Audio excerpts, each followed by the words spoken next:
Sir ಇಂದ mobile sir mobile down ಮಾಡಿ. Sir yes sir yes sir yes sir mobile down ಮಾಡಿ. ನಮ್ಮ ಅಧಿಕಾರಿಗಳು ನಮ್ಮ ಕಾಂಟ್ರಾಕ್ಟರ್ಗಳು ನಮಗೆ ಅತಿ ಹೆಚ್ಚು ಸಂತಸವನ್ನ ಉಂಟು ಮಾಡಿದ್ದಾರೆ. ನಾಗರಾಜ್ ಏನ್ರಿ 2.5 ಲಕ್ಷ ಪ್ರಜಾವಣೆ ಸರ್ ರೈತರ ಬದುಕಿಗೆ ಏನು ಕೆಲವರೆಲ್ಲ ಆಸೆ ಬಿಟ್ಟರು, ಕೆಲವರೆಲ್ಲ ಟೀಕೆ ಮಾಡ್ತಿದ್ರು, ಅದಕ್ಕೆಲ್ಲ ಉತ್ತರವನ್ನ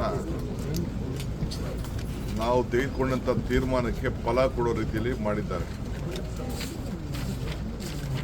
ಇವತ್ತು ನಾನು ಯಾವ ಸ್ಟೇಜಲ್ಲಿದೆ ಅಂತ ನೋಡಲಿಕ್ಕೆ ಬಂದಿದ್ದೇನೆ. ಎಲ್ಲ ಗೇಟ್ಗಳು ಕೂಡ 33 ಗೇಟ್ಗಳು ಕೂಡ ಈಗಾಗಲೇ ಕಂಪ್ಲೀಟ್ ಆಗಿದೆ. ಇನ್ನು ಸ್ವಲ್ಪ ಕೆಲಸ ಉಳ್ಕೊಂಡಿದೆ. ಮೇ 15ನೇ ತಾರೀಕು ಇದನ್ನ ಉದ್ಘಾಟನೆ ಮಾಡ್ಲಿಕ್ಕೆ ಸಾಧ್ಯನಾ ಅನ್ನೋದನ್ನು ಈಗಾಗಲೇ ನಾವು ಸಿದ್ಧತೆ ಮಾಡ್ಕೋಬೇಕು ಅಂತ ಹೇಳಿದ್ದೇನೆ. 7ನೇ ತಾರೀಕಷ್ಟೊತ್ತಿಗೆ ಇನ್ನಿರೋಂಥ ಒಂದು ಕೆಲವು ಸಣ್ಣ ಕೆಲಸಗಳನ್ನು ಮುಗಿಸ್ತೀವಿ ಅಂತ ಹೇಳಿದ್ದಾರೆ. ಈಗ 10.5 TMC ನೀರಿದೆ. ಈಗ ಮಳೆ ಬಿತ್ತು ಅಂದರೆ 2 ತಿಂಗಳಿಗೆ ಸುಮಾರು 44 TMC ಅಷ್ಟು ತುಂಬಲಿಕ್ಕೆ ಅವಕಾಶ ಇದೆ. ಇದಕ್ಕೆ 54 ಕೋಟಿ ರೂಪಾಯಿ ಈಗಾಗಲೇ ಖರ್ಚು ಮಾಡಿದ್ದೀವಿ, ಬರೀ ಗೇಟ್ಗೆ ಮಾತ್ರ. ಒಟ್ಟು ನಿಮ್ಗೆ ಗೊತ್ತಿದೆ, ಈಗಾಗಲೇ 64-34 ಆ ರೇಷಿಯೋನಲ್ಲಿ 2 ರಾಜ್ಯಗಳು ಇದಕ್ಕೆ ಬಂಡವಾಳ ಹಾಕ್ತಾ ಇದ್ದೀವಿ. ನಾನು ಅವ್ರಿಗೆ, ನಮ್ಮ ಡ್ಯಾಮ್ ಅವ್ರಿಗೆ ಫ್ರೀ ಕೊಟ್ಟಿದ್ದೀನಿ. ಗೌರ್ಮೆಂಟ್ ಇದಕ್ಕೆ ಇಂಟರ್ಫಿಯರ್ ಆಗಬಾರ್ದು, ನಾವು ಯಾರು ಜಾಸ್ತಿ ಆಡಳಿತ ಮಂಡಳಿಗೆ ನಾವು ದುಡ್ಡು ಒದಗಿಸ್ಕೊಟ್ಟು ತೀರ್ಮಾನ ಮಾಡೋದು, ಅಷ್ಟು ಮಾತ್ರ ನಾವು ತೆಗೆದುಕೊಳ್ಬೇಕು ಅಂತೇಳಿ ನಾವು ಮಾಡಿದ್ದೀವಿ. ಈ 33 ಗೇಟನ್ನು ಅಳವಡಿಸಿದ್ದು ಇಡೀ ದೇಶಕ್ಕೆ ಒಂದು ದೊಡ್ಡ ಸವಾಲು ಮತ್ತು ಒಂದು ಮಾದರಿ. ಇಡೀ ದೇಶ ಇದನ್ನು ನೋಡ್ತಾ ಇತ್ತು, ಏನಾಗ್ತದೆ ಅಂತೇಳಿ. ಅವತ್ತು ಇದನ್ನು 19ನೇ ಗೇಟ್ ಹೋದಾಗ ಮಧ್ಯರಾತ್ರಿ ನನಗೆ ನಮ್ಮ ಅಧಿಕಾರಿಗಳು, ನಮ್ಮ ಶಿವರಾಜ್ ಚಂಗಡಿ ಅವರು ನನಗೆ ಫೋನ್ ಮಾಡಿದಾಗ ಡ್ಯಾಮ್ ಅಳ್ಳಾಡ್ತಾ ಇದೆ ಅಂತ ಹೇಳ್ತಾ ಇದ್ರು. ಅದಕ್ಕೆ ಓಡ್ ಬಂದೆ ನಾನು ಬೆಳಗ್ಗೆನೆ. ಇದೆಲ್ಲ 9 ಗಂಟೆಗೆ ಇದ್ದು ತೀರ್ಮಾನ ತೆಗೆದುಕೊಂಡು ಕನ್ನಯ್ಯ ನಾಯ್ಡು ಅವ್ರ ಕೂಡ ನಾವು ಅಭಿಪ್ರಾಯ ಪಡೆದು, ಅವರ ಅಭಿಪ್ರಾಯ ಪಡೆದು ಅವ್ರಿಗೂ ಗೌರವ ಕೊಟ್ಟು, ಕರ್ನಾಟಕ ರಾಜ್ಯದ ರಾಜ್ಯೋತ್ಸವ ಪ್ರಶಸ್ತಿ ಕೂಡ ಕೊಟ್ಟು, ಅವರು ಕೂಡ ನಾವು ಏನು ಗೌರವವನ್ನು ಕೊಡುವಂಥ ಕೆಲಸ ಕೂಡ ನಾವು ಮಾಡ್ಕೊಂಡು ಬಂದಿದ್ದೇವೆ. ಒಟ್ಟು ಇದಲ್ಲದೆ ಬೇರೆ ಬೇರೆ ಕೆಲಸಗಳಿಗೆ ಸುಮಾರು 315 ಕೋಟಿಯಷ್ಟು ಕೆಲವು ಕೆಳಗಡೆ ರಿಪೇರ್ಸು, ಕೆನಾಲ್ ರಿಪೇರ್ಸ್ಗೆಲ್ಲ ಈ ವರ್ಷ ಖರ್ಚನ್ನು ನಾವು ಮಾಡ್ಕೊಂಡು ಬಂದಿದ್ದೇವೆ.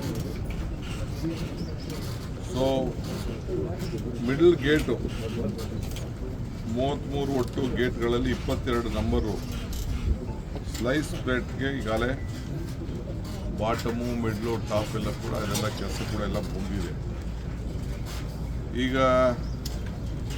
ನ್ಯೂ ಚೈನು, ಈಗ ಚೈನು ನಮ್ಮ ಎಕ್ಸ್ಪರ್ಟ್ಸು ಚೈನ್ ಚೆನ್ನಾಗಿದೆ ಅಂತ ಹೇಳಿದ್ದಾರೆ. ಆದರೂ ಎಲ್ಲ ಗಟ್ಟಿಯಾಗಿದೆ ಅಂತೇಳಿ ಅವರು ರಿಪೋರ್ಟ್ ಕೊಟ್ಟಿದ್ದಾರೆ. ಅದನ್ನು ಚೇಂಜ್ ಮಾಡ್ಬೋದು ಅಂತ ಹೇಳಿದ್ರು. ಟೆಂಡಲ್ಲೇ ಸೇರಿಸಿದ್ದೀನಿ. ಯಾಕೆ ಇಷ್ಟೇ ಮಾಡಿದ್ದೀವಂತ, ಚೈನ್ ಯಾಕೆ ಸುಮ್ಮನೆ ಅಂತೇಳಿ ಎಲ್ಲೂ ಹೋಗೋದಿಲ್ಲ, ಅದಕ್ಕೇನು ಬಂಡವಾಳ ನಮಗೇನು ಲಾಸ್ ಆಗೋದಿಲ್ಲ. ಅದನ್ನು ಎಸ್ಟಿಮೇಟಲ್ಲಿ ಸೇರಿಸಿದ್ದೀವಿ. ಅದನ್ನು ತೆಗೆದುಬಿಡಿ, ಚೇಂಜ್ ಮಾಡಿ ಅಂತ ಹೇಳಿದ್ದೇನೆ. ಅದು ಕೂಡ ಈಗಾಗಲೇ ತಮಿಳುನಾಡು, ಚೆನ್ನೈಯಲ್ಲಿ ಒಂದು ಸಂಸ್ಥೆಗೆ ಅದನ್ನೇ ಮಾಡೋಂಥ ಒಂದು ಪ್ರತ್ಯೇಕವಾದಂಥ ಒಂದು ಸಂಸ್ಥೆ ಇದೆ. ಅವರಿಗೆ ಅದನ್ನು ಜವಾಬ್ದಾರಿಯನ್ನು ವಹಿಸಿದ್ದೇವೆ. ಯಾವಾಗ ಚಲೋ ಬರ್ತದೆ ಬಿಡಪ್ಪ, ನಿಮ್ಮ ಕಣ್ಣೆ ಎದುರುಗಡೆ ಬರ್ತದೆ. ಅದನ್ನು ಬರಬೇಕಲ್ಲ, ಅದು ಟೈಮ್ ಏನಾರ ಆಯಿತು. ನಿಮ್ಮ ಟೈಮ್ ತೊಗೊಳ್ಳೋಣ, ನಿಮ್ಮ ಮುಹೂರ್ತಕ್ಕೆ. ಸೊ ಹಂಗೆ ಈಗೆಲ್ಲ ಕೂಡ ನಾವು ಮಾಡ್ತಾ ಇದ್ದೀವಿ. So first set of new chain, ಯಜಮಾನ ಹೊಸ ಚೈನು ಮೇ 7ನೇ ತಾರೀಕಿಗೆ ಬರ್ತದೆ ಅಂತ ನಿಗದಿ ಆಗಿದೆ. ಚೈನ್ ಸೊ 4 ದಿನ ಮೇ ಎಂಡ್ಗೆ ಕಂಪ್ಲೀಟ್ ಮಾಡಬೇಕು ಅಂತ ಹೇಳಿದ್ದೀವಿ. ಆದರೆ ನಾನು ಮೇ 15ನೇ ತಾರೀಕು ಇಟ್ಕೊಂಡ್ರಪ್ಪ ಗುರಿ ಅಂತ ಹೇಳಿದ್ದೀನಿ. ಏಕೆಂದರೆ ಮಳೆ ಬಂದರೆ ಇದಕ್ಕೆಲ್ಲ ನಾವು ರೆಡಿ ಮಾಡಬೇಕಲ್ಲ.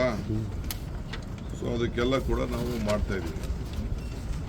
ಸೊ ಎಲ್ಲ ನಾಗರಿಕರು ಭಾಳ ರೈತರೆಲ್ಲ ಭಾಳ ಖುಷಿಯಾಗಿದ್ದಾರೆ. ಓಷನ್ ಪಾರ್ಟಿ ಅವ್ರ ಪಾಪ ಬಂದು ಏನೋ ಸ್ಟೇಟ್ಮೆಂಟ್ ಕೊಡ್ತಾ ಇದ್ದಾರೆ, ಅವ್ರು ಕೊಡ್ತಾ ಇರಬೇಕಲ್ಲ, ಅವ್ರು ಕೊಡಲಿ. ಅವ್ರು ಕೊಟ್ಟಾಗ ನಾವು ಜಾಗೃತರಿಂದ ನಾವು ಕೆಲಸ ಮಾಡಬೇಕಲ್ಲ. ಸೊ ಅದಕ್ಕೆ ನಾನು ನಮ್ಮೆಲ್ಲ ಲೋಕಲ್ ಲೀಡರ್ಸು ರೈತರು ಸಹಕಾರ ಕೊಟ್ಟಿದ್ದೀರಿ. ಇದು ಶಾಶ್ವತವಾಗಿ ಇನ್ನು ಮುಂದಕ್ಕೆ 50 ವರ್ಷ ಇದಕ್ಕೆ ಆಯುಷ್ ಇರ್ತದೆ. ಸೊ 50 ವರ್ಷದವರೆಗೂ ಇನ್ನೇನು ಆಗೋದಿಲ್ಲ ಅಂತೇಳಿ ಅವರು ನಮ್ಮ ತಜ್ಞರು ಕೂಡ ತಿಳಿಸಿದ್ದಾರೆ. ಸೊ ನಾವೆಲ್ಲ ಸೇರಿದ್ದಕ್ಕೆ ನಾವು ಮಾಡ್ತೀವಿ. ನೆಕ್ಸ್ಟು ಅದಾದ ಮೇಲೆ ಮುಂದಕ್ಕೆ ಕೆಲವು ಏನೇನೋ ಯೋಜನೆಗಳಿದೆ, ಅದೆಲ್ಲ ನಾನು ನೆಕ್ಸ್ಟು 15ನೇ ತಾರೀಕು ಇನ್ನು ಫೈನಲ್ ಬರೋಕ್ಕೆ ಬರ್ತೀನಿ. ಅಲ್ಲೇ ಪಕ್ಕದಲ್ಲಿ ಎಲಿಪ್ಯಾಡ್ ಮಾಡಿ ಅಂತ ಹೇಳಿದ್ದೀನಿ ಟ್ರಕ್ ಟರ್ಮಿನಲ್ಲಿ ನಮ್ಮ TC ಅವ್ರಿಗೆ. ಸೊ ಇಲ್ಲಿ ಪಕ್ಕದಲ್ಲಿ ಆಗದೆ ಹೋದ್ರಲ್ಲಿ ಮಾಡಿ ಅಂತ